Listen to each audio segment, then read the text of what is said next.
Hello dear friends, fans and subscribers on YouTube. Well, I did have a problem with YouTube here. I actually uploaded a complete video of the match between South Africa and Sri Lanka, but unfortunately that video has not been uploaded. So I don't know what's the problem, dear fans and subscribers. So since I am also short of time here, I'll have to do a brief summary. Let's talk about the South African game here. South Africa, as I said, South Africa has been set a target of 369 runs to win the match, and today 22 overs they bowled. So this is going to be just a cricket summary, dear fans and subscribers. Unfortunately, as I said, I uploaded some 15-minute video and that didn't really upload on YouTube. I am sorry to say that. So since I am also strapped for time, I'll have to do a brief summary here. So just summarizing the match between South Africa and Sri Lanka here. In fact, Sri Lanka actually resumed on their overnight score, and they were 229 for 8 of their 229 for 8, and that was the time Angelo Matthews, the Sri Lankan skipper, applied the declaration, and that was about to be expected, no doubt about that. As I said, Sri Lankans are the ones who would be on the attack because they have to, if at all they want to level the series, that was the only option, and Angelo Matthews has precisely done that. Today, as far as the scores were concerned, Kumar Sangakkara went on to make 72 with 8 boundaries. Mahela Jayawardene, unfortunately, today was out for a duck, probably in his last innings on his home ground in his test career, which was unfortunate. Taranga was out for 30 with 4 boundaries. Kaushal Silva making 26 with 5 boundaries. And then 63, Angelo Matthews, the Sri Lankan skipper, always leading from the front for Sri Lanka with 2 fours and 2 sixes. And finally, the Sri Lankan innings were declared closed by the Sri Lankan skipper with a score on 229 for 8, thus setting South Africa 369 runs to actually win the match. Morne Morkel was the most successful bowler with 4 wickets for 45 runs and 2 wickets apiece to Dale Steyn and Imran Tahir.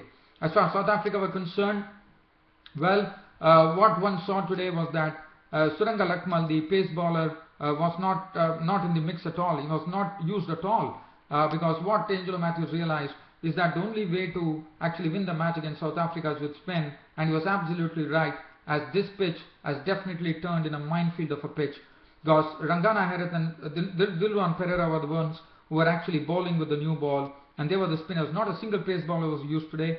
It was Rangana Herath, Dilruwan Perera and Ajantha Mendes who wheeled their arm over, and as far as South Africa, Kevin Pietersen really struggled at the crease.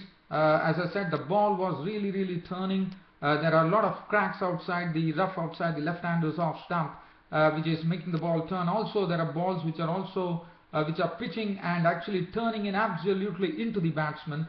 And there was one ball which claimed the wicket of Pietersen, as he was caught by Vitanaji of the bowling of Herath for a duck. After that, Dean Elgar and Quinton de Kock was promoted in the batting order today. So that definitely showed that South Africa was going to take the attack to Sri Lanka. But nothing of that sort happened.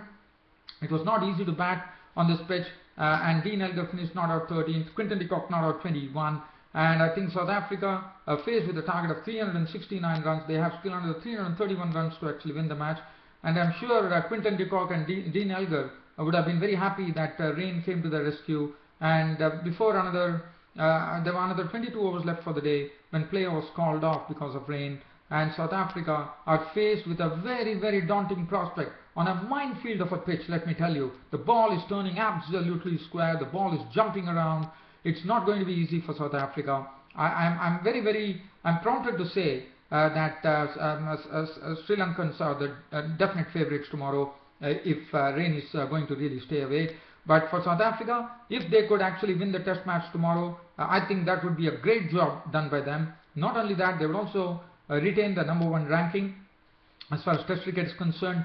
And the other thing that South Africa will be doing by actually winning this, they'll be getting another sort of a piece of history, becoming the first team first team to actually come and beat Sri Lanka and defeat Sri Lanka in a test series and also in a one-day series.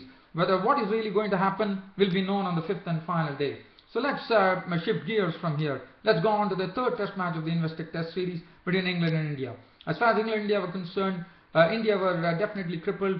Just before the match started, Ishan Sharma was injured and he was ruled out. Now, Ishan Sharma, as you would remember, in the last match, he took 7 wickets to be the match winner, but unfortunately, he was not there today at all. And Pankaj Singh, the lanky pace bowler, got an opportunity to make his test debut. For England, Josh Buttler was the one who actually made his test debut, and it was Alistair Cook, the Sri Lankan England skipper, who actually won the toss and elected to bat. And England finished off on a high, I would say. In fact, they took the honours by finishing on 247 for 2. As far as Alistair Cook and Robson was concerned, the ball was really doing something. Bhuvneshwar Kumar and Mohammad Shami were getting some early movement on the pitch on the early stages of the game. Pankaj Singh was also bowling well. In fact, Pankaj Singh was pretty unfortunate not to get his maiden wicket, as Jadeja grasped an edge of the edge, and Cook was the batsman.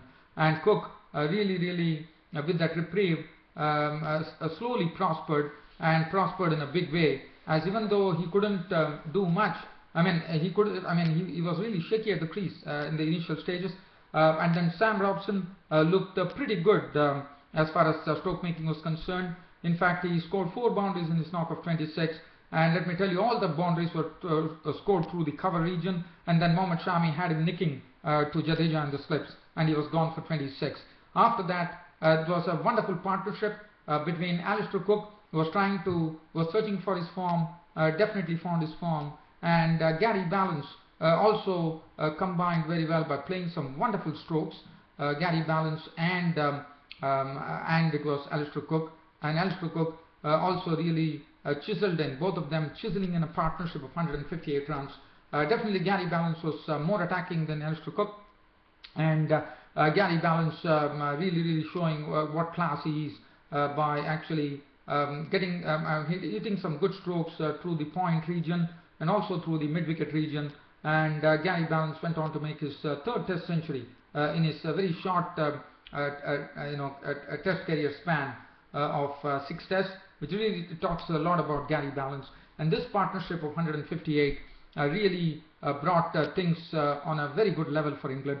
And finally, towards the close of play, Alistair Cook, having done all the hard work, getting to his 50, and then when he was just 5 short of his century, it was Jadeja who bowled to Alistair Cook. Alistair Cook went for the pull shot, and that was it. Down the leg side, Dhoni took the catch, and Alistair Cook was gone for 95 with 9 fours, which made the score 213 for 2. And then Pankaj Singh, as I said, was a very unlucky bowler today. He would have loved to actually grab the wickets, but today once again Pankaj Singh actually got an LBW appeal which was turned down. He was not happy about it, but Ian Bell was the batsman at that particular time. And finally Gary Ballance with a wonderfully balanced innings of an unbeaten 104 with 15 boundaries to his name, and Ian Bell not out on 16 with 3 fours, saw of the day. And England, as I said, taking the honours on the first day of the 3rd Test match here at the Rose Bowl in Southampton, finishing at 247 for 2 of the 90 overs. The bowling, Bhuvneshwar Kumar 22, 7, 58, none, bowled well. Mohammad Shami 18 overs, 3 minutes, 1 for 62, stuck to his task. Pankaj Singh had a good debut, but a very luckless debut, I would say. 20 overs, 3 minutes, 1 for 62. Rohit Sharma 6 overs for 21 runs. Ravindra Jadeja bowled well, 22 overs, 6 minutes, 1 for 34. He was the best bowler today, and Dhawan bowled 2 overs for 4 runs. Thus, the close of play score for England was 247 for 2. Well, dear fans and subscribers, as I said, I'm not sure whether this YouTube broadcast is going to, that's the reason I had to really rush into it. I normally made a very big report, but probably due to YouTube, it said that I have to reconnect. I reconnected, and then I'm really short of time. So this is a very small YouTube broadcast, just giving you a summary on both the matches. I hope you all liked it. Thanks for your company, and thanks for regularly watching Cricket Happenings. Your host Ram will be back with match reports tomorrow. Until then, it's goodbye this on a Sunday. Thank you.